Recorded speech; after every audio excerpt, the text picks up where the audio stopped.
Coming up on this special edition of the best of Nebraska stories, sports, art, and some overspray. Inventing a new circus tradition. A student pursues the highest honor in 4-H. A climber's reflections on Everest, and a tour of one of America's best trails.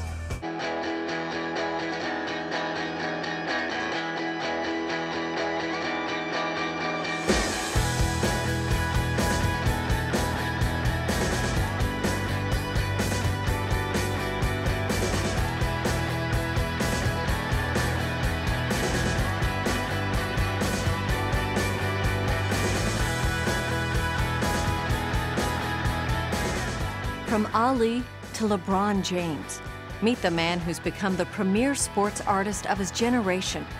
And he does it all from his home in Imperial.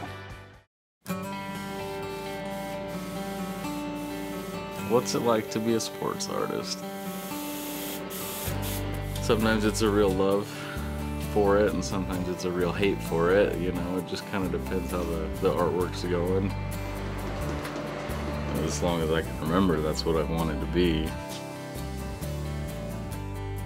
From Muhammad Ali to Derek Jeter, Armando Villarreal has been commissioned to paint some of America's most iconic athletes.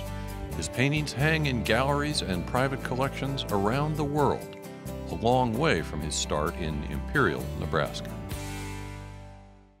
The first thing I ever remember doing would have been the Dallas Cowboys in, I think, first grade. When I was in third grade, I had another football drawing in crayons. That one made it to the state art show, so they made a big deal out of it. There was a lot of stuff I painted, but sports art, there's just something about it. Growing up in Imperial, Armando never had a strong art influence until he had Mr. Hainline as an art teacher. He was a high school kid, there's no doubt about it. Day to day, come in with the fire lit and the passion and accomplish a tremendous amount of work in his imagery.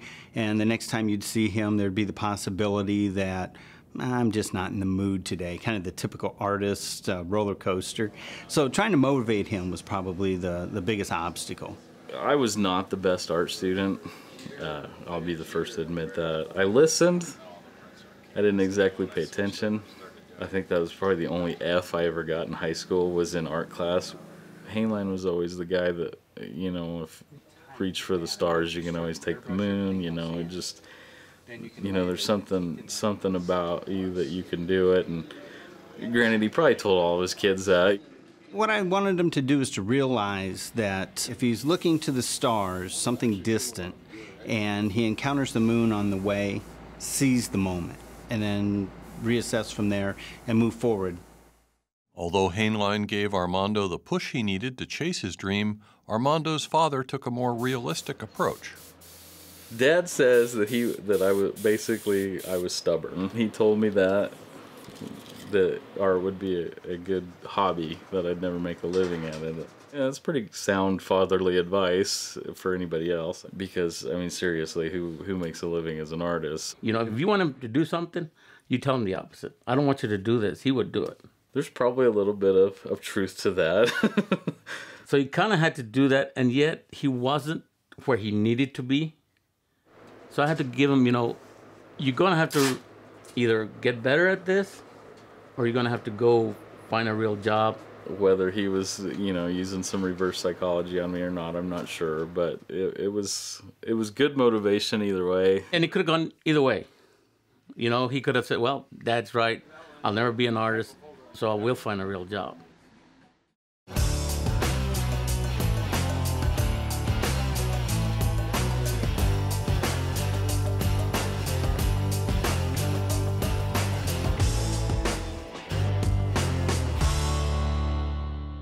We made a go at the wildlife art and all that stuff for a while. And it was hard to make money at it because there was so much wildlife art. And I was an unknown kid from Imperial, Nebraska. Armando went all in and moved to Florida. After bouncing around and picking up odd jobs for a while, Armando found employment in California painting custom motorcycles. Even though he painted award-winning bikes, Armando could see the effects the recession had on the shop. I I could kind of see the writing on the wall that stuff wasn't going very well at the shop. So I got online and started looking for a job on Craigslist. And there was a sports artist. I was like, well, that'd be perfect. So I click on it and I read it, and you know, it says to email Sally. The journey to find Armando was a really long journey, and sometimes it was a really daunting journey. I actually looked at over 600 artists' work, and at one point I got it down to around about 200. She sent out a mass email to 14 artists. She's like, you know, we went through 500-600 artists, and we've picked you 14 to be, you know, as the finalist. So I start going through these names, and there's guys that are like professional, really well-known sports artists. I didn't hear much about it for a couple of days, and then she writes me back and says, can we meet? I knew as soon as I met Mondo that this was definitely going to be a great choice. What I want to do is take you to a place that brings out the emotion out of the viewer. I want you to feel like you're maybe in the batter's box, or that you're an outside linebacker, like you're part of the game. I can't think of much else to paint that's harder than sports art, but that's part of why I like it so much, is the challenge. They're washed out from all the reflections in the light, and then you're throwing portrait art on top of that. So it's not like I'm painting a duck. I mean, when you're painting a mallard duck, it's just got to have a green head, and that's a mallard duck. You know, when you're painting David Ortiz, it has to look like David Ortiz, you know. There's no leeway there. Armando Villarreal is the foremost sports artist of his generation because it's simply a fact. There just isn't somebody of his generation so young that has accomplished that many paintings. His paintings now hang in museums or in very important private collections. You know, that's not really my thing to judge. I don't see it as I am. I feel like I still have so much more to learn and so many more things to accomplish that just once again seems a little premature to be throwing something out like that. Though he might be just looking at landing on the moon now, he still realizes he's got to go to the stars. The way I see it, my next painting's my best painting. So as long as I have that mindset, I'm fine with where I'm at, because it'll always get better. And when I get to the point where that's my best painting, then I can quit. Sheridan Swotek is hoping her innovative 4-H project will put her on track to receive the organization's highest recognition, the Diamond Clover Award. I pledge my head to clearer thinking, my heart to greater loyalty, my hands to larger service, and my health to better living. For my club, my community, my country, and my world. All right, thank you. And we have the Nebraska flag for the Nebraska motto. All right, who would like to hold that? All right, we'll review it really quick. It's equality before the law. All right, can we say that all together? All right, equality before the law. All right, good job.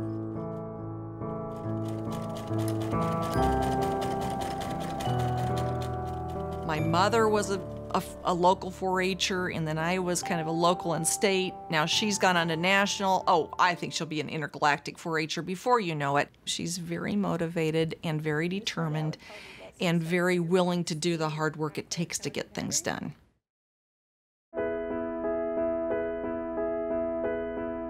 In the 4-H program, there's something called the Diamond Clover program. You have to do something really monumental in your community.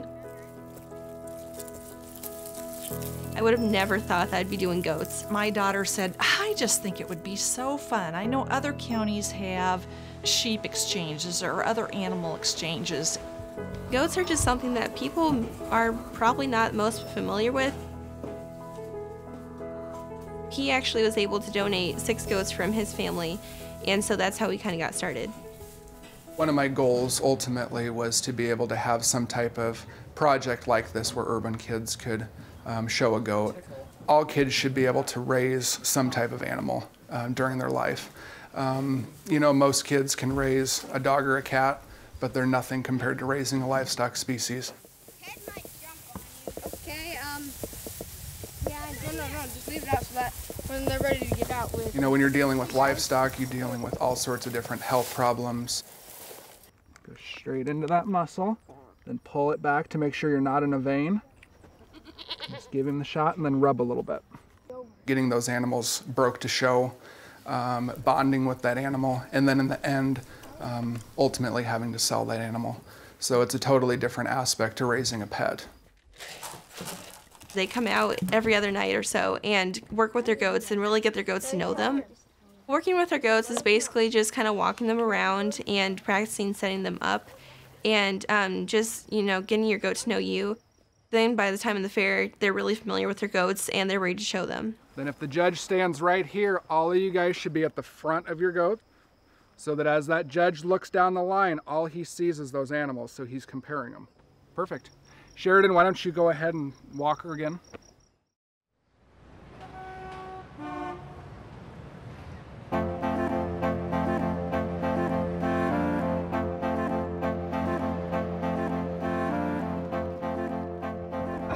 There's kids who are really disconnected from how agriculture affects us. I took them to my work and got to have, 160, K through 5 kids be able to interact with a goat. So what are some other things you see about Ted? Some of them, they've never seen a goat before in person. And so just having them come up and see a goat and, feeding a goat and having them have that hands-on interaction is really pretty cool.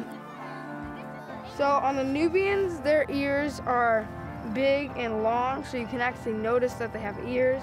And then on the La Mancha goats, they have just little earlobes that are about the size of that. At the fair, you take their collar and you put them right up there, and then you just hold them with 2 fingers and just lead them around. The kids usually don't expect to come to their summer day camp and work with a goat. We've done this a couple of times, and they still are talking about the goat that came like 3 weeks ago.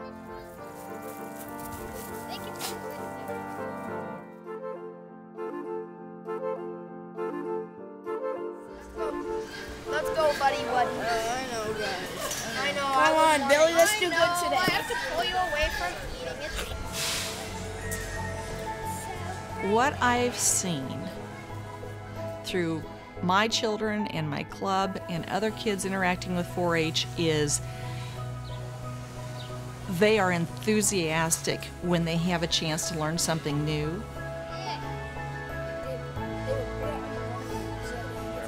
4-H really teaches, 4-H teens to be a greater role model in their community and with whoever they work with. I feel like 4-H has made me definitely a better person.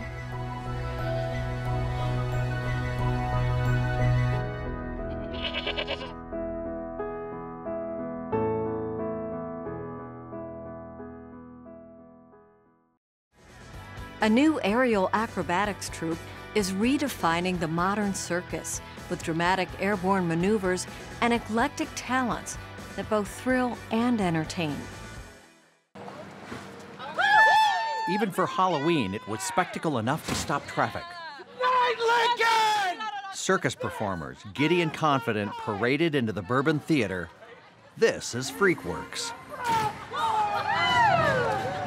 What they are about to do is physically demanding, even dangerous. How's this for pressure? It's Freakworks' nerve-wracking debut. Never before has this group performed together in public. Well, come on over, let's watch. Rewind a few months. Hairstylist Sierra Searite works in a funky salon right across the street from the theater. I've always been kind of a monkey.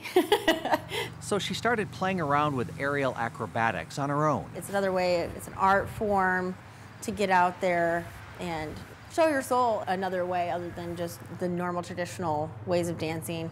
And it's death-defying at some point. I just didn't know anyone else in town that also enjoyed doing aerials. It's not something common. I'm Surreal Desaad. I specialize in aerial silks, trapeze. Surreal, her stage name, returned to her home state for a college degree. Living in Portland, Oregon, she earned a reputation for impressive aerial performance with a local circus group. It's like a dance. It's a dance in the air. We're taking the music and letting that express itself through our bodies. Over a few weeks, a small group of aerialists came together. They'd done just for fun performances at parks and music festivals, but now... I was hoping to find more people in Lincoln that would want to get together and maybe create a circus. It turns out Nebraska harbored more unusually talented freaks than anyone realized. So this is the first time we've had fire. There was Jack, the fire-breathing acrobat. Fire! Not all the acts risk life and limb. Someone recruited hula hooper Sarah at a music festival. Turns out she had circus dreams. I've always been kind of a weird person, so yeah, I've always entertained that idea. A lot of freedom in it. When a juggling unicyclist seemed to show up out of nowhere, it seemed like a routine day in Sierra's backyard carnival. They told me that, oh, we are a circus, and they invited me to be part of it. And I was like, yes, I would love to. That sounds great. There's a sense that something shared brought this group together. Singular personalities with unique talents others didn't always appreciate. It's amazing to see how some people, when they first started, how shy they were, just how much they've put in since then. It's really fascinating. In this kind of business, you kind of have to trust the people around you because you are trusting them with your life at times. Like, you got my back, right? By late summer, the Downtown Theater and Bar agreed to turn over the venue for a Halloween show based on Sierra's enthusiastic belief. It's kind of like, let's do this. In just a matter of weeks, the cast had written and choreographed 20 separate performances. I don't think that it has to be the traditional Barnum and Bailey show. I think circus can be whatever you want it to be. I think that's good. Acts combined playfulness and beauty with an undercurrent of danger. Well, I always try to tell a story. I tend to try to be shocking, somewhat unforgettable. A long, tense, ragged dress rehearsal turned out to be the one and only opportunity to practice on the Bourbon Theater stage. You guys will start after they start. The dress rehearsals are always kind of frantic, so we had to figure out the logistics of where we were going to set everything up and where we were going to be with our dances and everything. It is scary. It was time for the outsiders to go public. I feel like this is the first of many days like this. You don't know what's going to happen. You know, that's the life of performing. For the hour that followed, freaks ruled.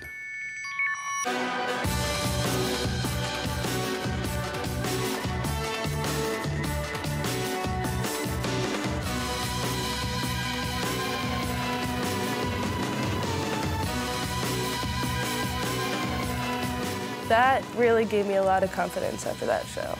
It just gave me a lot of confidence in myself and my performing career.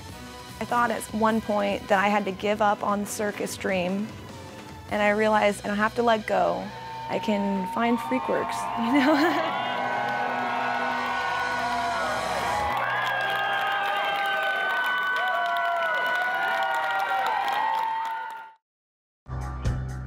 A Lincoln man was close enough to see and hear the avalanche that killed 16 Sherpas on Mount Everest. Robert Kay discusses the deadly accident and the future of climbing at Everest.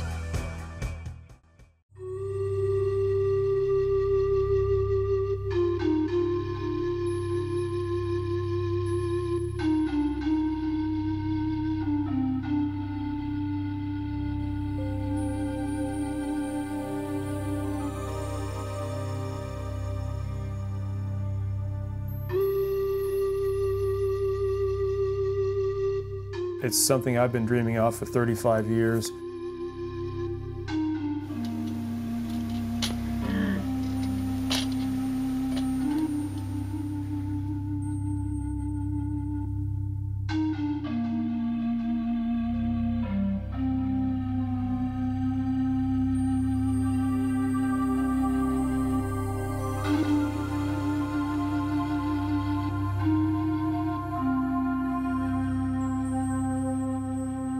And I heard a noise, a roaring jet engine sort of a noise.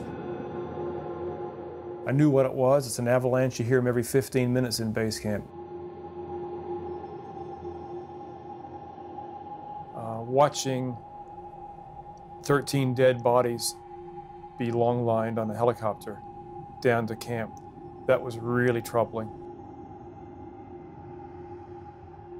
A lot of people were at the helipad as the helicopters would come in. There was a Sherpas standing there looking to see who the bodies were because they're all friends. So that was kind of a very difficult day. By the end of that same first day, though, a group of Sherpas had kind of rallied and almost became like a mob going through the camp. Yeah, it quickly became a management versus labor. We're going on strike. We've got these grievances and we're not going to be put aside any longer. But you got to keep in mind that it was a vocal minority of the Sherpas who were doing that. Most Sherpas don't have any resentment towards Westerners. I have never met a bad Sherpa. I've never met a Westerner who didn't have the highest respect for the Sherpas. The Sherpas do all the hard work. They maintain a fantastic attitude while they're doing things that we couldn't even imagine doing.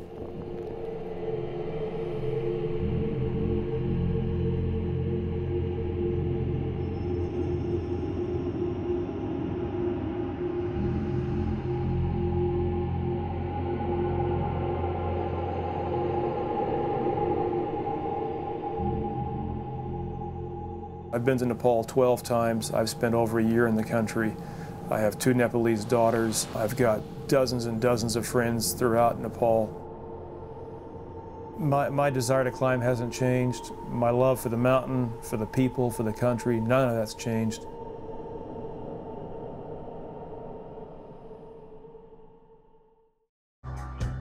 The unusual formations of Toadstool Geologic Park make it seem more like a Star Wars movie set than a natural wonder.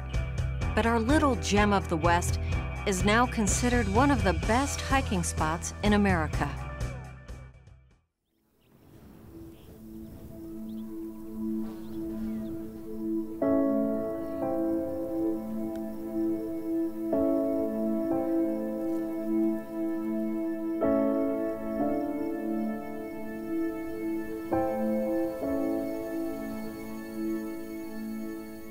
One of the big appeals of this place is how quiet it can be, in the solitude you can find here. Amazed at the time frame to build up the formations and then the slow erosion that uncovers what was done. Toadstool is always changing, it is always evolving. There are layers of sandstone. Between those layers of sandstone there are layers of clay. Clay's pretty soft. So we get these actual toadstool formations because that clay gets eroded away beneath that sandstone. So you get this huge piece of rock standing on top of this little pillar. It looks a little bit like a toadstool. We saw a picture that was taken up here in the hillside and it looked so unusual, we said we just have to see it. Are you ready to see some more? Yeah. Okay. So we altered our plans so we could take this in. There's our next post to follow too.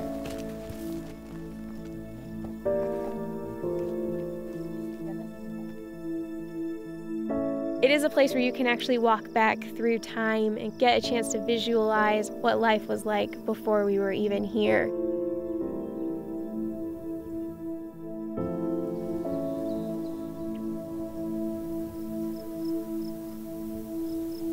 It's pretty cool. You can get to see tracks from critters that were running around here 30 million years ago. We've been hiking a lot, getting into the rocks and seeing what we can find. It's just fun for us.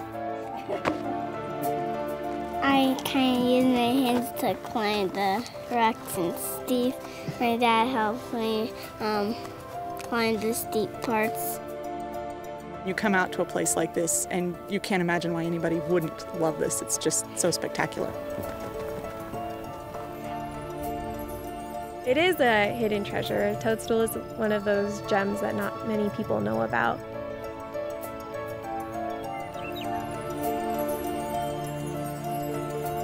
It's off the beaten path. It's lots bigger than I thought it would be. There's a lot more formations. It's nice to just not think about anything and just enjoy what you're doing, walking around, taking pictures, and not really worry about anything else. That's kind of why I like coming to places like this.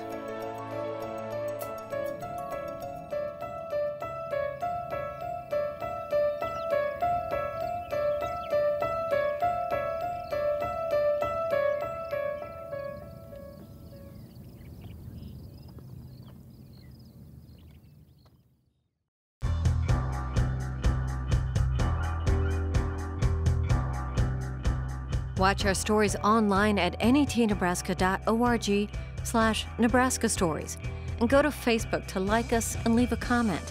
Join the Nebraska Stories conversation. Nebraska Stories is funded by the Margaret and Martha Thomas Foundation and the Nebraska Office of Highway Safety. Sustained funding for arts coverage on Nebraska Stories is provided by the H. Lee and Carol Gendler Charitable Fund and the Nebraska Arts Council and Nebraska Cultural Endowment.